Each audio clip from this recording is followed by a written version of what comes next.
All right, joining us now to talk about some financial resolutions you should make this year, the president of Heritage Capital LLC, Paul Schatz, who, as you know, likes to get through a lot of information for you quickly, and that's how we like it. Good morning, sir. Good to see you, my friend. Good to see you. Shall we get started? Let's First do things it. first, and I'm going to let you run, but I'll start you off with create or update your budget. What's going on?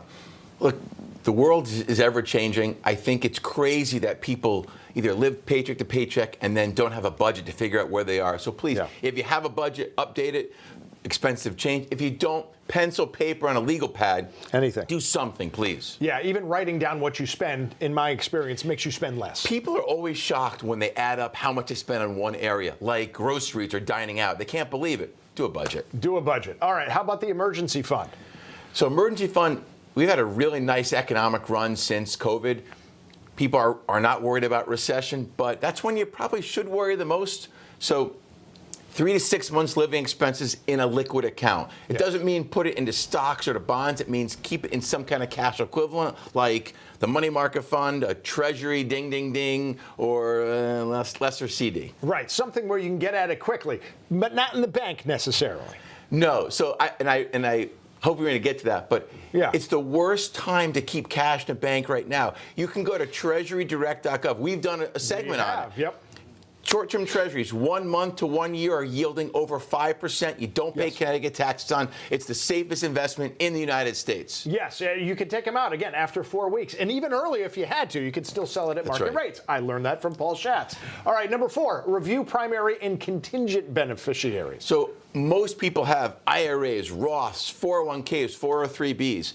I can't tell you how many times people set them up early on. It's 10, it's 20 years later. There's a divorce in the family. There's a death in the family. You want to have someone who's your primary beneficiary. Obviously, it's your spouse, then your kids. But what happens if your spouse has already passed away and your kids may have gotten divorced and you don't want it to go to a family?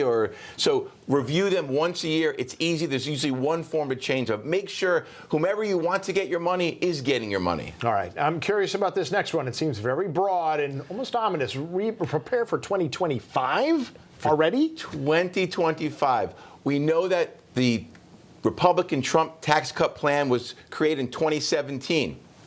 The whole thing sunsets in 2025. Yeah. So we have 3 scenarios: Republican sweep, Dem sweep. It's split.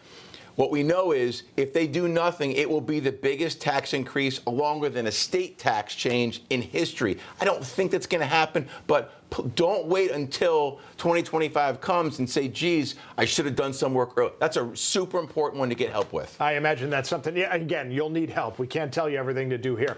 What about rebalancing your 401k and other retirement accounts? First of all, how do you rebalance it? Right. So, 14 months ago, I sat here and I said, this is the year, 2023 is the year of the bull. Go all in on stocks and bonds and gold and Bitcoin.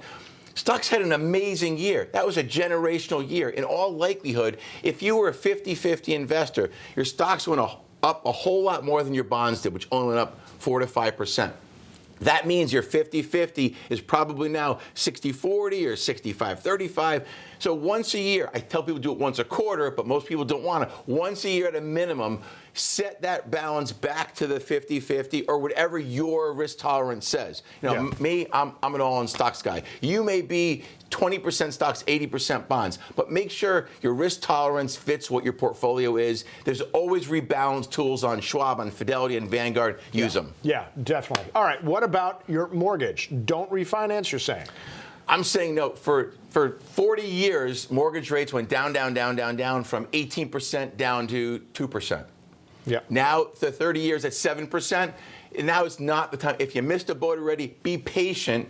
The next recession is coming at some point in the next couple of years. Mortgage rates will go down they were as high as almost 9, now they're 7. They're going to go down to 5-ish in the next couple of years. Be patient. Last real quick question. I know your 15th bullet point for us was seek professional help. I need it in a number of different ways, but financially too. What's the one thing where people probably need it the most, where they don't think they need professional help the most? I think it's the long term that people don't understand, or they haven't calculated how much money they need to retire on. The single most important thing. The question I get most: do I have enough money to retire? How much do I need to retire if I spend this amount a year? Yep, there you go. That's where you need help. I'm with you. Paul, thank you so much. Thanks, buddy. Good Paul seeing you. Schatz, Heritage Capital LLC. Erica, send it over to you.